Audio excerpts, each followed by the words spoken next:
मध्य प्रदेश के आईएएस संतोष वर्मा के ब्राह्मण बेटियों पर दिए गए बयान को लेकर बवाल है और इस वक्त हमारे साथ पंडित गोपाल भार्गव जी, जो कि मध्य प्रदेश के पूर्व मंत्री हैं, काफी कद्दावर नेता हैं बीजेपी के, और इस वक्त वो अपने गृह जिले में है, सागर जिले में है। हम उनसे बातचीत कर रहे हैं। सर, ये जो संतोष वर्मा का बयान आपने भी सुना, क्या कहना है आपका? मैंने संतोष वर्मा जी का बयान अखबारों में ही पढ़ा है और उनका बयान किसी वीडियो पे आया था, मैंने वो भी देखा है। मुझे इस संबंध में मुख्यमंत्री जी से और मुख्य सचिव से चर्चा करना है। जैसा कि वो उस अधिकारी के बारे में अखबारों से मुझे जानकारी मिली है कि वो अधिकारी चरित्रहीन है, महिलाओं के यौन शोषण का अपराधी भी है, उनके तलाक के बारे में भी उसके बारे में लिखा गया है अखबारों में।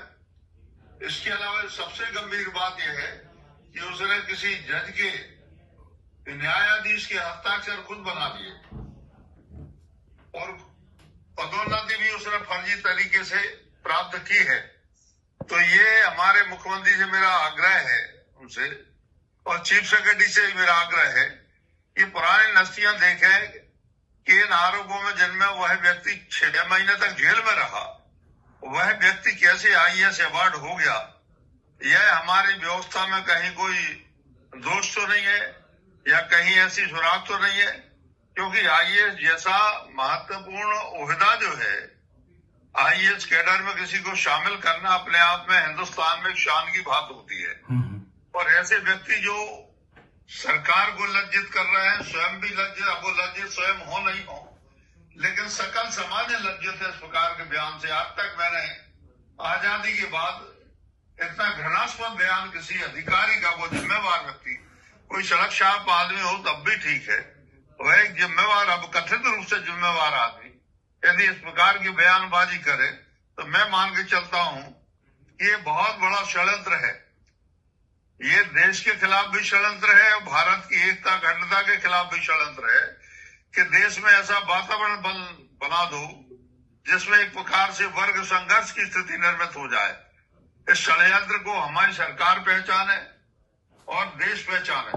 सरकार से यही अपेक्षा है कि इसकी बारीकी से जांच करें कि ये दिमाग से दिवालिया व्यक्ति कैसे आईएएस अवार्ड हो गया। तो मतलब उसका आईएएस अवार्ड वापस चाहते हो आप? निश्चित रूप से।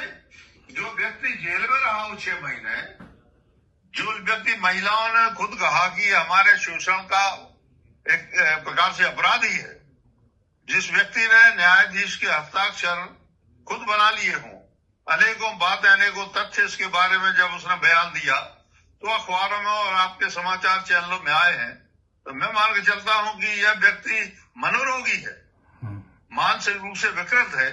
ऐसे व्यक्तियों को इतनी जिम्मेवारी देना और ऐसा ओहदा देना, मैं मान के चलता हूं कि ये ठीक नहीं है। भारतीय प्रशासनिक सेवा अपने आप में बड़ी उत्कृष्ट और अच्छी सेवा मानी जाती है, तो यह किसी भी व्यक्ति के लिए गर्व की सेवा मानी जाती है।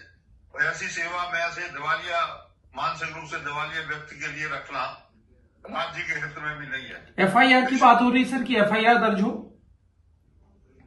बिल्कुल होना चाहिए, बिल्कुल होना चाहिए, और जो भी कार्रवाई हो वह होना चाहिए। ऐसे व्यक्ति तो आज तक मैंने किसी अनुसूचित अधिकारी के मुंह से या किसी जनता का भी व्यक्ति जो नेता हो, किसी भी समाज का हो, कुछ दल जो है जो अनुसूचित लोगों के कल्याण के लिए बने हैं, उन दल के नेताओं से भी कभी इस प्रकार का मैंने बयान नहीं सुना। लेकिन ये तो गजब का आदमी है, अजीब आदमी है। ऐसे आदमी का रहना हिंदुस्तान में तो देश के लिए खतरा है, समाज के लिए खतरा है, एकता का, अखंडता के लिए खतरा है, सामाजिक सौहार्द के लिए खतरा है।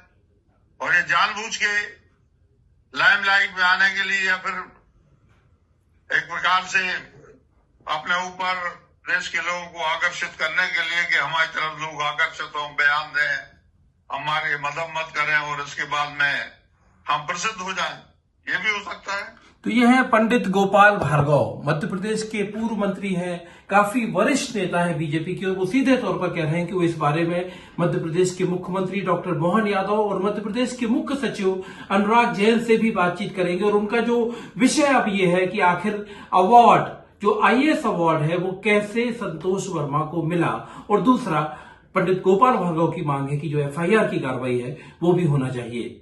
Manoj Sharma, Bhopal, news 18 India.